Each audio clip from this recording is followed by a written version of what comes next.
Hello everyone, स्वागत है आपका मेरे एएमए एजुकेशन चैनल के ऊपर। आज की हमारी वीडियो के अंदर हम करेंगे comparative common size and trend percentage financial accounting unit second के मेरे नोट्स।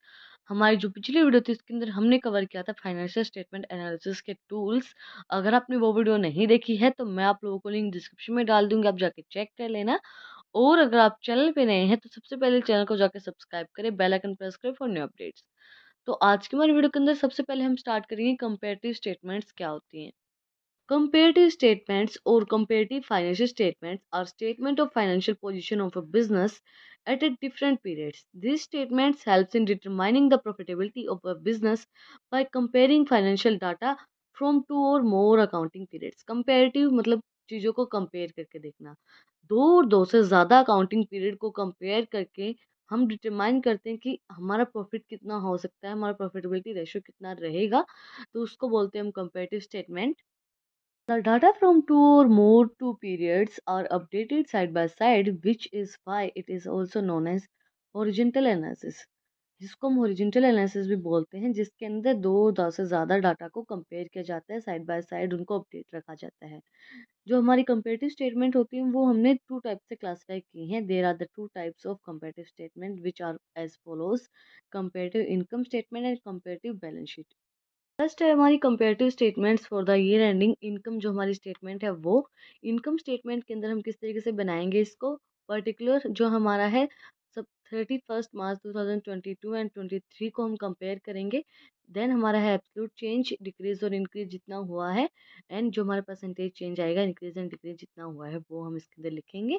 इसके अंदर फर्स्ट है हमारा आइटम है रेवेन्यू फ्रॉम ऑपरेशंस। इसके अंदर हम ऐड करेंगे अदर इनकम्स को, तो हमारी टोटल रेवेन्यूज आ जाएंगे। इनकम के बाद हमारे एक्सपेंसेस हैं, जो हमारे रेवेन्यू के बाद कॉस्ट ऑफ मटेरियल जितनी हमने कंज्यूम की है वो, purchase of stocks in India, charges in inventories by finished goods, work in progress and stock in trade, employees benefit expenses, finance cost, depreciation and amortisations, other expenses. Then हमारे total expenses आ जाएंगे, इनको हम add करेंगे। तो profit before हम tax कैसे निकालेंगे, जो हमारा थर्ड था टोटल रेवेन्यू उसके अंदर से जब हम लेस करेंगे फोर्थ को तो हमारा क्या आ जाएगा, जो हमारा प्रॉफिट बिफोर टैक्स है माइनस करेंगे इसके अंदर से इनकम टैक्स, तो हमारा आ जाएगा प्रॉफिट आफ्टर टैक्स। नेक्स्ट हमारा balance sheet. According to Freeman, a balance sheet is an itemised list of assets, liability and proprietorships and the liabilities. Balance sheet के अंदर दो कॉलम होते हैं, सबको पता है, एसेट्स एंड लायबिलिटी साइज। इसके अंदर हमारे बताया जाता है कि हमारी कितनी एसेट्स हैं, कितनी लायबिलिटीज हैं, कितनी हमारे पास कैपिटल अवेलेबल है, कितना हमें प्रॉफिट हुआ है, वो सब चीज़ें इसके अंदर बताई जाती हैं। Then characteristics of balance sheet, it is a statement and not an account. Although balance sheet is a part of a final accounts and prepared with the help of accounts, yet it is not an account but a statement. Balance sheet जो होती है वो एक account नहीं होता, वो एक statement होती है जो हम देते हैं, इसको हम प्रिपेयर करते हैं। इसके अंदर ये क्या होता है, बैलेंस शीट जो होती है वो फाइनल अकाउंट का भी पार्ट होता है, और इसको हम नोट एन अकाउंट प्रिपेयर नहीं करते हैं, ये एक स्टेटमेंट होती है। It is also prepared on a particular date and this shows the position at the date and not for a period. Balance sheet हमें क्या करती है, शो फाइनेंशियल पोजीशन शो करती है जो उस डेट पे है। बैलेंस शीट को हम डेट के अकॉर्डिंगली प्रिपेयर करते हैं कि आज हमें बोला गया बैलेंस शीट प्रिपेयर करने के लिए, तो उसी डेट पे हम उसको प्रिपेयर करेंगे। नॉट अ पीरियड, हम पूरे पीरियड की बैलेंस शीट नहीं प्रिपेयर करते हैं, यानी कि हम पूरे पीरियड का हम उसके अंदर शो करेंगे। It shows the financial position of the business concern, ये हमें फाइनेंशियल पोजीशन बताती है कि बिजनेस की भी कैसी चल रही है। It shows what the firms owes to be others, also what other owes to be the firm. ये बताती है कि हमारी फर्म क्या कर रही है दूसरों के लिए, और हमारी फर्म के अंदर क्या चल रहा है, कैसी उसकी पोजीशन है। The total of liabilities and assets always are equal.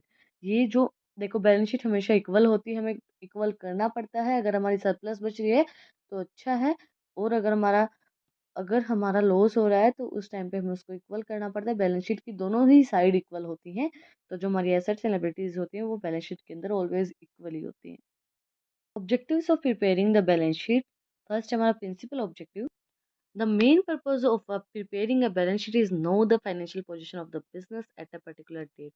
Main purpose क्या होता है बैलेंस शीट को प्रिपेयर करने के लिए, हमें पता चल जाए कि हमारी फाइनेंशियल पोजीशन क्या है इस पर्टिकुलर डेट के ऊपर। सब्सिडरी ऑब्जेक्टिव, सब्सिडरी ऑब्जेक्टिव के अंदर क्या है, Thought the main aims is to know the expect financial position of a firm at the particular date, yet it is serve the purpose as well. वही चीज़ है इसके अंदर भी कि हमें पता चल जाए कि हमारी फाइनेंशियल पोजीशन अभी क्या है इस डेट के ऊपर. It gives information about the actual real owner equity. ये हमें इंफॉर्मेशन देता है कि हमारे एक्चुअल ओनर्स क्या हैं. Thought the capital of the owners indicate owners equity, yet some other liabilities are to be accounted for again it also. ये हमें बताते हैं कि हमारे एक्चुअल ओनर्स क्या हैं. ओनर मतलब जो इक्विटी शेयर जो होल्ड करते हैं वो हमारे एक्चुअल ओनर्स होते हैं. तो हमें बताते हैं कि कितनी लाइबिलिटीज हैं, कितनी एसेट्स हैं, and it helps the firms to make provision again possible future losses, and provision is made in the form of the reserves. ये हमें हेल्प करता है कि अगर हमें मतलब हमें पता चल जाता है कि अगर हमारी फाइनेंशियल कंडीशन अच्छी नहीं है और ये लग रहा है कि हमें आगे लॉस हो सकते हैं, तो फाइनेंशियल जो हमारी बैलेंस शीट है उससे हमें पता चल जाता है कि अभी हमारे पास कितने लॉसेस हैं और उनको हम सिक्योर कर सकते हैं क्या करके, रिजर्व्स बना के फ्यूचर के लिए. हमारा टॉपिक है difference between trading and profit loss account and balance sheet के बीच में क्या डिफरेंस होगा. सबसे पहले नेचर है, इट इज़ एन अकाउंट. जो हमारा प्रॉफिट एंड लॉस अकाउंट होता है वो एक अकाउंट होता है, बट बैलेंस शीट क्या होती है, एक स्टेटमेंट होती है. Heading of two sides are debit and credit. इसके अंदर दो साइड्स होते हैं, debit and credit. Balance sheet के अंदर भी दो साइड्स होती हैं, बट इसकी होती है एसेट्स एंड लायबिलिटी. इसके बाद है यूज ऑफ टू और by. Entries in it do being with to और बाय. इसके अंदर क्या होता है, ट्रेडिंग एंड प्रॉफिट लॉस के अकाउंट के अंदर टू और बाय की एंट्रीज होती हैं, और इसके अंदर जो एंट्रीज होती हैं वो टू और बाय इसके अंदर यूज नहीं किया जाता है. Then natures of account, goods and nominal accounts are shown in the accounts. जो हमारे trading and profit loss account है इसके अंदर नॉमिनल अकाउंट्स, नॉमिनल जो गुड्स होते हैं वो शो किए जाते हैं, but any only personals and real accounts are shown in the balance sheet. जो पर्सनल और रियल अकाउंट होते हैं वही हम बैलेंस शीट के अंदर शो करते हैं. इसके अंदर पीरियड क्या होगा, it is a prepared for a particular period of time. ये पर्टिकुलर पीरियड के लिए प्रिपेयर किया जाता है, ये एक पर्टिकुलर डे के लिए या पर्टिकुलर डेट के लिए प्रिपेयर किया जाता है. It is prepared on a particular day या डेट हम इसके अंदर प्रिपेयर करते हैं. Format of balance sheet, side हमारी liability side, amount, assets amount.